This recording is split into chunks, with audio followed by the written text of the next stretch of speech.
Hey everyone, it's me again, World's Hairiest Cheerleader, here for our walk and talk. I know I missed yesterday, but I had a doctor's appointment and just wasn't able to make up the video. But I wanted to get out and talk to you today. It's a good weekend. It's a good week. A little bit long, a little bit tiring, but good. And I'm going into the closing weekend for Sherlock Holmes and the Portal of Time, and it has really been a lot of fun doing it. I don't really ever get to play the bad guy, and I've just been eating this up because it's so much fun to play a villain. And even though I'm in only like 2 scenes in the first act, the character's presence is all throughout. He's looming in the background, and it's just been a lot of fun to be the menacing villain. I don't know when I'll be getting back on stage, but I will be backstage coming up for a play festival, staged readings. I talked about it before. I'm really looking forward to that. It's going to be an interesting experience. I've done this festival in the past, but previously it was fully produced short plays. This time it's staged readings of full-length plays. So it's going to be a little bit different approach. And it's a drama, a little more serious than I usually work in. So there's a challenge for me in that. Before I'd worked primarily in comedy and making people laugh and bits of silliness. I'm not opposed to drama. It's just not something that has come up a whole lot. So I will definitely relish this opportunity. We're holding auditions in a couple of weeks. I think it's the 15th and the 16th. And I'm looking forward to seeing a lot of talent come out. We'll see where it takes me. But I'm just trying to continue to work on those challenges, those new expense opportunities. And I'm going to have fun with it. Kind of an offhand comment on a Twitter thread where I was discussing the novel I'm starting on, and how it was based on my previous play. And I thought about, it came up to do it as a graphic novel, the first story, the play, to translate that into a graphic novel. And that idea really stuck with me, and I want to explore it and see what I can do, because I know I've got a lot of talented friends, a lot of talented artists. My only problem is I don't have a lot of money.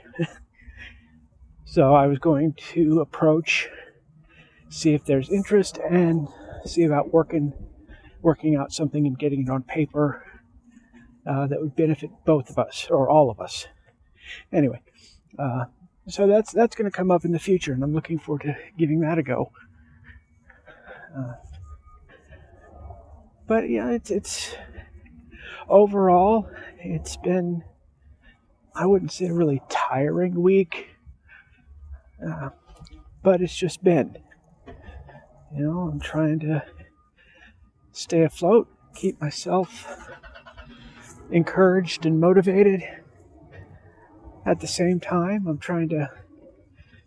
doing my best to help others as well, but learning, still learning. It's okay every once in a while to say no. That it's not always on me. And sometimes saying no is the best answer for everyone involved. I definitely don't like doing it. But there are times when it's more appropriate and more beneficial to me to say no, and sometimes I got to be selfish a little bit. Thankfully, there haven't been too many occasions for this, and in most instances, the people are pretty understanding, and if they're not, well, that's a risk I'm willing to take because, as I've mentioned many times in the past, I often get taken advantage of. And, my willingness to help is abused. So I'm trying to get out of that. Anyone who doesn't accept no and gets pissy or storms off or just refuses to talk to me, that's not on me. I might get a little bit loud going by the street. And I say that because those I found that really care about me, that really understand me and value me, will understand. They'll understand that there are times when I can't. That there are times I don't have the resources, physical, material, mental, to be able to help them, and they get it. They understand. And they're not judgmental. Yeah, they may be disappointed, but they're not going to berate or abandon me. And I know I've talked about that before, being one of those big fears and big driving forces is not having usefulness, so people abandon me. I'll get used to that. I'll get over it. And I'm just going to take some encouragement and reinforcement. Again, sorry for the volume. I'll be turning the corner in just a moment. Boy, that's a title of a book, isn't it? Turning the corner.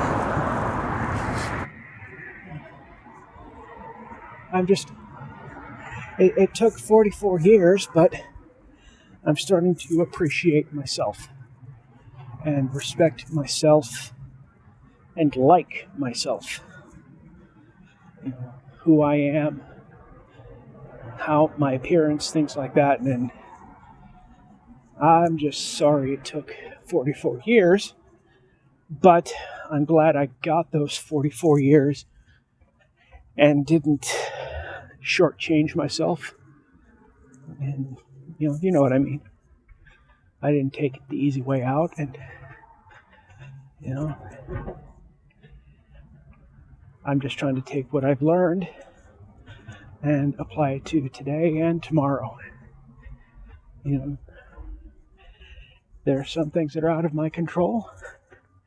I can deal with those in a positive mental health way, or I can let them consume me.